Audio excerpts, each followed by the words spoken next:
Jax's revenge domain. You want to know what a $200 million infrastructure project sounds like when it dies? It doesn't crash, it just stops.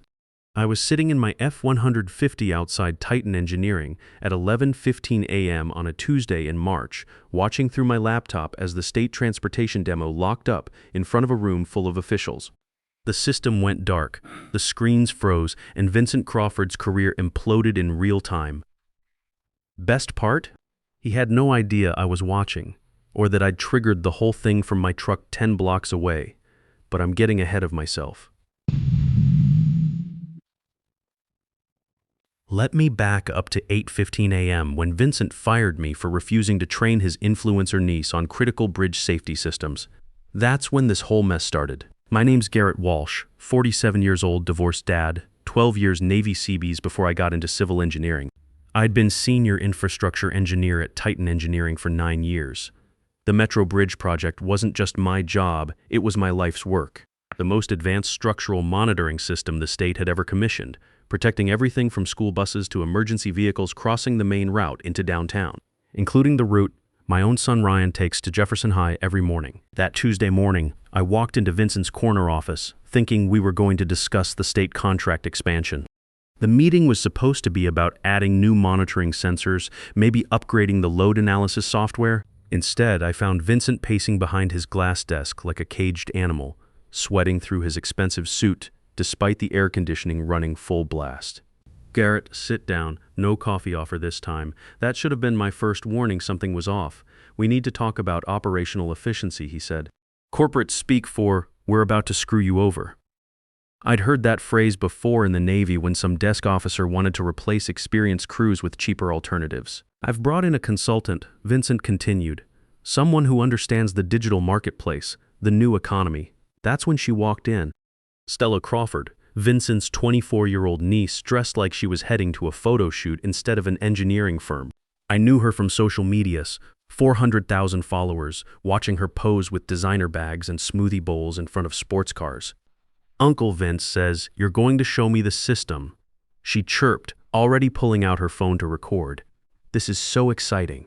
I'm thinking we could do a whole series about infrastructure. My followers would totally love behind-the-scenes content like this. I looked at Vincent. You want me to train her on the Metro Bridge monitoring system? Stella has fresh perspectives, Garrett. She graduated from USC with a communications degree. The board thinks new blood is exactly what we need to modernize our approach. New blood, right? What they needed was someone who understood that the Metro Bridge system wasn't some app you could figure out over a weekend. This was 8 layers of structural analysis, protecting 50,000 vehicles daily, including the school buses that carry kids like my Ryan across that bridge twice a day. I'm swamped with the state safety review, I said. Maybe someone from the training department could help her get oriented. Vincent's face went hard. This isn't a request, Garrett. It's a direct order.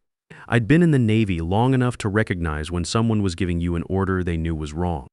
The kind of order that gets good people hurt because some officer cared more about politics than safety. I can't do that, Vincent. The words hung in the air like smoke from a backfiring engine. Can't or won't. His voice dropped to that dangerous quiet that officers use right before they destroy your career. Won't, I said. The Metro Bridge system monitors critical infrastructure. School buses, emergency vehicles, commuter traffic. It's not a training exercise for social media consultants. Vincent's hand moved to his desk phone. Send security up here. Now. Garrett Walsh, he said, his voice cold as a Michigan winter. Your refusal to follow direct orders and adapt to our evolving business model shows you're no longer aligned with company objectives. You're terminated, effective immediately. Security escort, 20 minutes to pack my personal belongings, the whole routine. But here's what Vincent didn't know. I'd been planning for this exact scenario since the day I started building the Metro Bridge monitoring system. See, when my ex-wife Helen got cancer 6 years back, the medical bills nearly wiped us out. That's when I set up Walsh Engineering Solutions LLC, with my mom Dorothy as the primary stakeholder. Every patent, every piece of core architecture, every critical component that made the system actually work was filed under that LLC, not Titan. Perfectly legal, perfectly planned, and about to become Vincent's worst nightmare. Two security guys walked me down to my office, both decent men who knew this whole situation stunk. In the elevator, I filled them in on what was really happening. "They're selling us out," I said quietly. "Vincent's got meetings scheduled with overseas contractors next week. Wants to outsource the whole monitoring operation to whoever bids lowest." Both guys just shook their heads. They'd both worked infrastructure jobs before and knew what happened when you replaced experienced crews with cut-rate alternatives. My office looked exactly the same as it had 3 hours earlier when I'd been a respected senior engineer instead of an escorted security risk. Pictures of Ryan at his baseball games lined my desk, him sliding into home at last month's championship, getting his MVP trophy, both of us at a Rangers game last summer. There was my old unit photo from overseas, the original Metro Bridge development team working 16-hour days in that converted warehouse we'd rented, and my coffee mug that Ryan had given me for Father's Day, world's okayest dad. 20 minutes to pack up 9 years of my professional life. I grabbed the personal stuff first, photos, the mug, that small flag Ryan had made me in shop class. But what I really needed was already in my jacket pocket, a flash drive that looked like any other storage device, but contained something Vincent had never bothered to investigate. That drive held the original patent filings, the licensing agreements, and most importantly, the administrative keys to the system's deepest safety protocols. Level 9, I called it, my insurance policy. Don't take any company property. Stella announced from my doorway, still recording with her phone like this, was all some reality show episode. Uncle Vince said, "You people always try to steal stuff when you get fired. You people," like I was some kind of criminal instead of the guy who'd spent 9 years keeping her comfortable lifestyle safe from structural failures. "Everything I need is right here," I said, patting my jacket pocket where the flash drive sat next to my truck keys. The walk to the elevator felt like a funeral march. As the doors closed, I pulled out my phone and sent a quick text to my core team. "Storm incoming. Watch the 11 a.m. demo real careful." Lisa Rodriguez, my lead systems analyst and probably the smartest engineer I'd ever worked with, texted back immediately. "What did you do, Garrett? Nothing yet." But they're about to find out what happens when you mess with critical infrastructure safety. My F-150 had never felt more like a mobile command center. I fired up my laptop right there in Titan's parking garage and logged into the monitoring system's administrative interface. Not through the company network, but through the back channels I'd built into the system from day one. The screen came to life with a simple message: "Welcome, System Architect. All systems operational. Safety Protocol Level 9 armed and ready." Level 9. While Vincent and his board had been celebrating each new state contract I delivered, I'd been quietly building something they didn't even know existed. A safety lockdown protocol wired directly into the system's core. The logic was simple and elegant. If the primary system architect's employment status changed to terminated without proper safety clearance transfer protocols, the monitoring system would automatically lock down everything. No access, no demonstrations, no $200 million contracts until the ownership dispute got resolved through proper legal channels. I checked my watch, 9:30 a.m. Vincent's big state demonstration was scheduled for 11 a.m. sharp. He'd have a conference room full of transportation officials and state contractors watching him show off technology he thought belonged to him. Time to teach him the difference between licensing something and owning it. I activated the protocol with a single keystroke. The system began its countdown. 1 hour, 30 minutes, 0 seconds, and ticking down steadily. 90 minutes until Vincent's world came apart. My phone buzzed. Ryan texting from his lunch break. "Dad, saw some weird stuff online about your company. Everything cool?" I smiled as I typed back. "Everything's better than cool, son. Your old man just reminded some people why they shouldn't mess with guys who actually know how to build things." "Ha ha. Awesome. Can't wait to hear the story." Gotta get back to physics class. That kid, 17 years old, straight A student, starting pitcher on his varsity team, and smart enough to probably run circles around half the executives at Titan. I was doing this as much for his future as anything else. Every morning when he crossed that bridge on his way to school, I wanted him riding over infrastructure that was monitored by people who actually cared about doing the job right. I drove downtown to Omar Pierce's law office. Omar had handled the Walsh Engineering Solutions paperwork years ago, and he'd been waiting for this phone call ever since. "Garrett," he said, as his secretary showed me into his corner office, "I heard about your employment status change. Ready to discuss your options?" Through his windows, I could see the Titan building 12 blocks away. Up on the 30th floor, Vincent was probably making final preparations for his demo, completely unaware that in exactly 1 hour and 15 minutes, his $200 million state contract was going to explode like a faulty bridge support. "Let's talk about what happens when that countdown hits zero," I said. At exactly 11 a.m., Titan's main conference room had been transformed into what looked like a command center. 3 large screens displayed the Metro Bridge monitoring interface, while the company's remaining engineers stood ready at support stations. The state evaluation team sat around the polished table minus 4 transportation officials, 3 safety inspectors, and enough combined authority to control infrastructure projects worth hundreds of millions. Vincent stood at the head of the table, confident as a poker player holding 4 aces. Stella sat beside him with her tablet, live streaming the whole thing to her followers with captions, like taking the family business to the next level. "Infrastructure, girl boss." "Ladies and gentlemen," Vincent began, his presentation voice echoing off the conference room walls. "What you're about to see isn't just monitoring software. It's the future of American infrastructure management, streamlined for maximum efficiency." He nodded to the demonstration engineer, some kid fresh out of college who'd been hired to replace my recommendation for a senior position 8 months ago. The kid started typing commands, and the screens flickered to life with the system's initialization sequence. Everything looked perfect for exactly 15 seconds. Then the first error message appeared: "System architect authentication required." The college kid frowned, typing faster. "Just a minor authentication issue, sir." "Let me reset the connection. Access denied. Employment verification failed." "What's the problem?" Vincent's voice carried that edge that officers get when their carefully planned operation starts falling apart in real time. "I'm not sure, sir. The system is requesting architect-level credentials that don't seem to exist in our current database." The screens flashed red. A bigger message appeared. "Safety lockdown initiated. Time remaining 0 hours, 35 minutes, 18 seconds. Contact system administrator for resolution." The state team exchanged those looks that senior officials perfect over decades of dealing with contractors who overpromise and underdeliver. Margaret Hayes, the state's chief transportation engineer who'd been evaluating infrastructure systems since before Vincent got out of business school, leaned forward with the expression of someone who just watched $1 million project miss its deadline by 3 months. "Mr. Crawford," she said in that no-nonsense voice that had probably terrified junior engineers for the past 25 years, "is there a problem with your system?" "No problem at all, Ms. Hayes. Just a routine security protocol that we'll have resolved momentarily." Vincent turned to Glenn Morrison, the guy they'd promoted to CTO about 30 seconds after my security escort ended. "Fix this, now." Glenn's fingers flew across his keyboard, sweat beading on his forehead like he was trying to defuse an actual bomb. "Sir, I can't access the core systems. There's something here about safety protocol level 9, but I've never seen that before." "Level 9?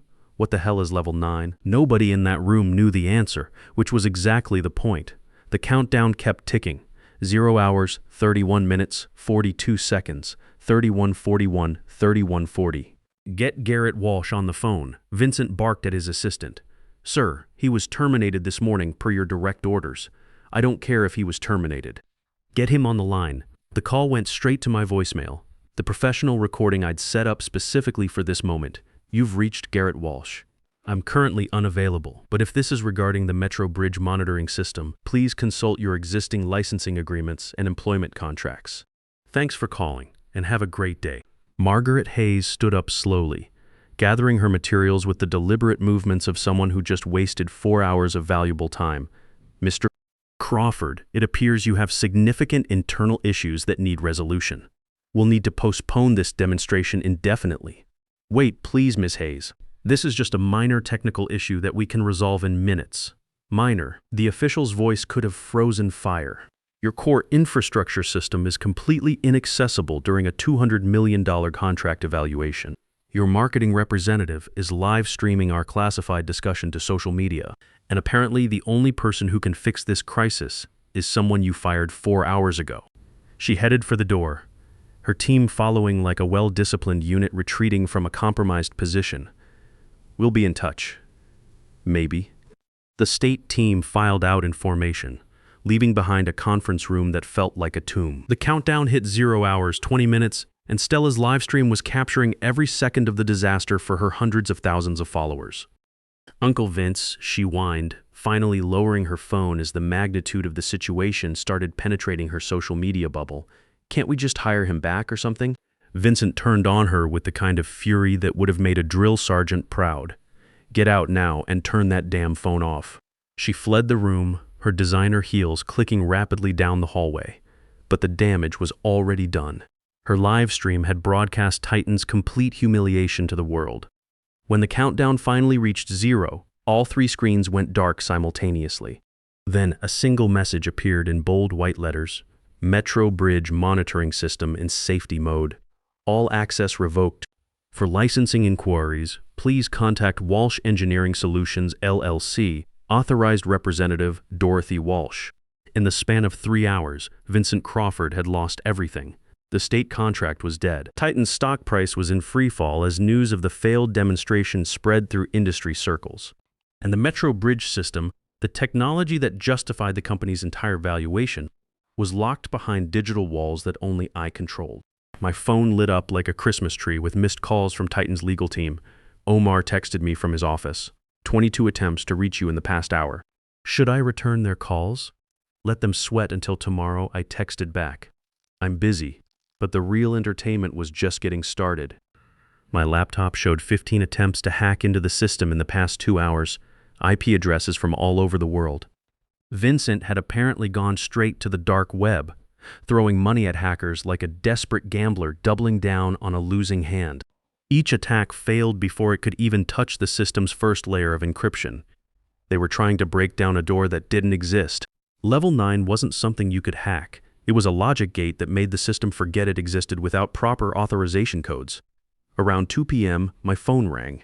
Glenn Morrison, sounding like a man who just watched his career go up in flames. Garrett, this is Glenn. Look, I know what happened this morning was unfortunate, but we need your help here. The entire system is down, and frankly, none of us understand the architecture well enough to troubleshoot it. System's working fine, Glenn. It's just not working for you. Come on, Garrett. We both know this is about more than just your termination. You're absolutely right. It's about Vincent trying to outsource critical infrastructure monitoring to cut-rate contractors. It's about replacing experienced engineers with social media consultants. It's about putting quarterly profits ahead of protecting the infrastructure that keeps families safe. There was a long silence on the line. When Glenn spoke again, his voice was barely above a whisper. The board is willing to negotiate, full reinstatement, back pay, promotion to senior vice president. We can even discuss equity options. Too late for negotiations, Glenn. I've already got a better offer. That afternoon, I found myself in the executive offices of Sterling Infrastructure Partners, sitting across from Diana Foster in a conference room that overlooked half the city. Deanna was the kind of woman who'd been making $200 million deals since before the internet existed. Walsh, she said, studying me over her coffee cup, I've had a very interesting day. The state called me personally after the Titan demonstration. In 30 years of infrastructure contracting, they said they'd never witnessed such a spectacular system failure. Titan disappointed them. No. She smiled with the sharpness of a precision tool. Vincent Crawford disappointed them. Titan is just office space and equipment. What the state was interested in was the Metro Bridge monitoring technology. And that technology, our legal team discovered this morning, was never really Titan's to demonstrate in the first place. She slid a tablet across the table. The screen displayed the original Walsh Engineering Solutions Incorporation documents with my mom Dorothy's name listed as primary stakeholder. Every patent, every core innovation that makes the monitoring system valuable, it all traces back to your LLC. Titan has been licensing technology they never actually owned. They had full usage rights, I said carefully, as long as certain employment conditions were maintained. Conditions that were violated at 8:15 this morning. Her smile could have cut steel. So tell me, Garrett, what exactly do you want? This was the moment I'd been preparing for since I'd walked out of that building with security guards at my elbows. I want to build the company Titan should have been. American-owned, engineer-operated, focused on protecting our infrastructure instead of cutting corners for whoever writes the biggest check. You want control? I want purpose. The Metro Bridge system can be more than just profitable. It can be the standard that protects American families. But only if it's developed correctly ethically with people who understand what's really at stake. Diana leaned forward, her business instincts fully engaged. Sterling Infrastructure was prepared to invest $200 million in acquiring the monitoring technology from Titan. That offer is obviously dead, but the technology still exists, and we still want access to it. She slid another document across the table. The signing bonus number at the bottom made me pause and read it twice, minus $850,000 just for signing. More money than I'd made in the past 3 years combined. That's just the signing bonus, Diana said casually. Your salary as chief architect would be $280,000 annually, plus comprehensive medical coverage for your entire family. We take care of our people, Garrett. I thought about Ryan, about the future I wanted to build for him in a world where infrastructure was becoming as complex as it was critical. I thought about my core team at Titan: Lisa, Brad, Amy, brilliant engineers trapped under incompetent leadership. I thought about my mom, Dorothy, who'd supported this plan from the beginning without fully understanding what it meant. I have conditions. I wouldn't respect you if you didn't. First, I bring my team: Lisa, Brad, Amy, the people who actually built this system with me. They deserve to see their work succeed under proper leadership. Done. Second, safety protocols are non-negotiable. No shortcuts for anyone, including state agencies, unless they follow proper engineering standards. We protect everyone equally, or we protect no one at all. Agreed. Third, this needs to be public. When we announce Walsh Infrastructure Systems, I want the entire industry to know exactly who built this technology and who tried to compromise it. Diana actually laughed. Garrett, I like your style. Yes, we can definitely arrange that kind of public announcement. We spent the next 3 hours working through details with Diana's legal team joining us via video conference. By 6 p.m., the framework was complete. Walsh Infrastructure Systems would be incorporated by morning. The patents would transfer smoothly from my LLC, and Vincent Crawford would wake up tomorrow to discover his company was worth about as much as a used truck with engine problems. Walking out into the evening air, I felt lighter than I had in years. This morning, I'd been fired in disgrace. This afternoon, I was about to become chief architect of an infrastructure company with unlimited resources and a mission I could actually believe in. My phone buzzed with a text from Ryan. Dad, some kids at school saw that crazy video about your company on social media. Are we going to be okay financially? I smiled as I typed back. We're going to be better than okay, son. Your old man just reminded some people why they shouldn't mess with American engineers who know how to build things right the first time. That's so awesome. Mom called and said she saw you on the news. She seemed actually proud, which is weird for her. That made me laugh out loud. Helen and I might not have worked out as a couple, but she'd always respected my work ethic and integrity. Maybe this would help Ryan see that sometimes standing up for your principles, even when it's difficult, is worth the risk. The news broke at 8 p.m., spreading through industry circles like wildfire. Titan Engineering loses core technology in employment dispute. State contract terminated after system failure. Former Navy engineer controls $200 million infrastructure platform. I was at home grilling steaks for Ryan and me, our usual Tuesday night routine, when Vincent's desperate phone call came through. Garrett, this is Vincent. We need to talk. Now. Nothing to discuss, Vincent. You made your choice this morning. The board is willing to discuss terms. Reinstatement, equity stake, complete autonomy over technical decisions, whatever you want. I flipped a steak and listened to it sizzle. I already have what I want, Vincent. You've destroyed everything I built over the past decade. No, Vincent. You destroyed it yourself the moment you chose cost-cutting over competence, social media consultants over experienced engineers, and foreign contractors over American safety interests. I just refuse to go down with your sinking ship. This isn't over, Walsh. Yeah, it is. Walsh Infrastructure Systems launches tomorrow morning. Maybe Stella can live-stream you trying to explain to your board how you lost a $200 million state contract because you fired the only guy who actually understood the technology. I hung up and blocked the number. There would be more desperate calls from board members, investors, maybe even some government officials. But I was done negotiating with people who treated infrastructure safety like a commodity to be traded for profit. Ryan came out to the deck, still wearing his baseball uniform from practice. Dad, you seem different tonight. Happier, but also more relaxed. I looked at my son, 17 years old, growing up in a world where infrastructure failures could shut down entire cities, and where his father's work might be all that stood between his future and structural chaos. I am different, Ryan. This morning I was working for someone who didn't value what I brought to the table. Tonight, I work for myself, building something that actually matters for your generation.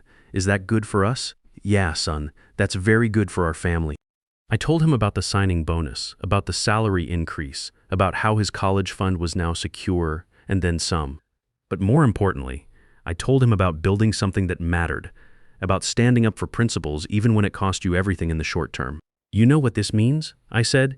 You can focus on your grades in baseball without worrying about whether we can afford college. And maybe if you're still interested in engineering after you graduate, you'll have a company to come work for that actually values doing things the right way.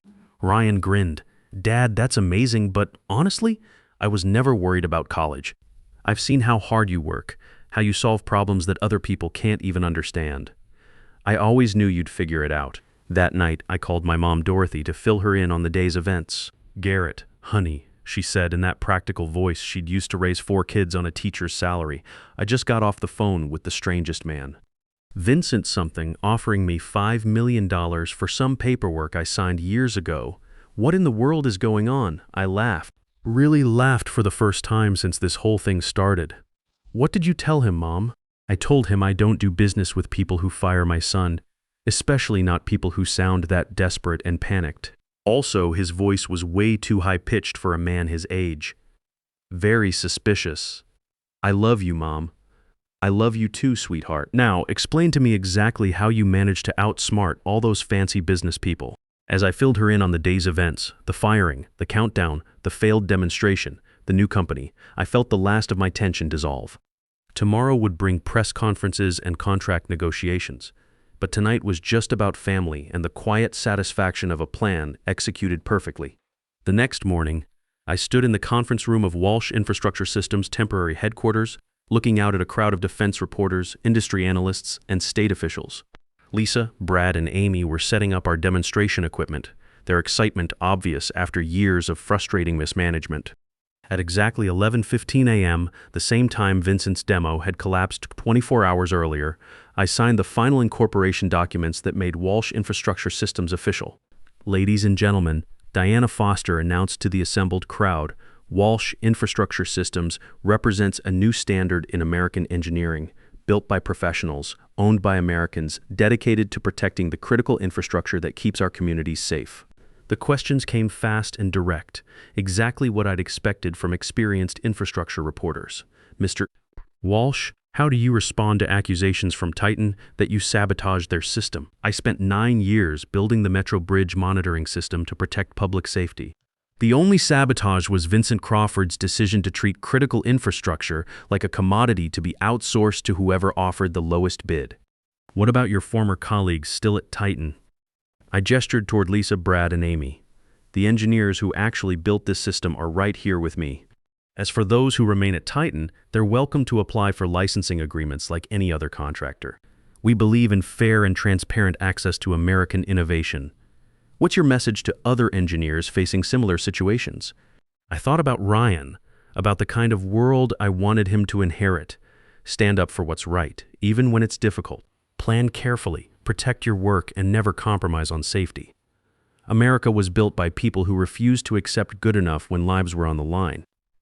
As the press conference wrapped up, Ryan texted me from school. Dad, you're trending on Twitter. My engineering teacher showed the class a news article about you. I'm famous by association. I smiled and typed back. Just remember, son, sometimes standing up for what's right means taking risks. But if you plan carefully and keep your principles, it usually works out. Got it? Can we get pizza tonight to celebrate? Absolutely. You pick the place. Looking out at the city skyline, I could see the Titan building in the distance. By now, Vincent was probably in yet another emergency board meeting, trying to explain to increasingly angry investors how he'd managed to lose everything in less than 24 hours. This was never really about revenge, even though it felt pretty satisfying to watch Vincent's arrogance come back to bite him. It was about understanding that in America, innovation belongs to the people who create it. Loyalty has to be earned through respect. And some things, like public safety and family security, are more important than quarterly profit margins. They fired me at 8:15 a.m. for refusing to compromise infrastructure safety. By 11:15 a.m. the next day, I owned the very technology their entire company was built on.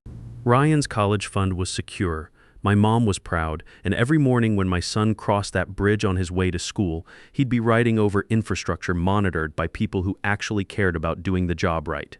Because in America, sometimes the best revenge isn't getting even.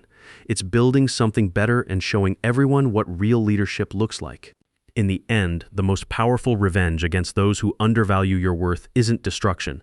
It's demonstrating exactly why they needed you in the first place, while building something they could never achieve without you. Sometimes the greatest victory isn't proving you were right all along, but creating a legacy that protects the next generation from making the same mistakes that cost you everything.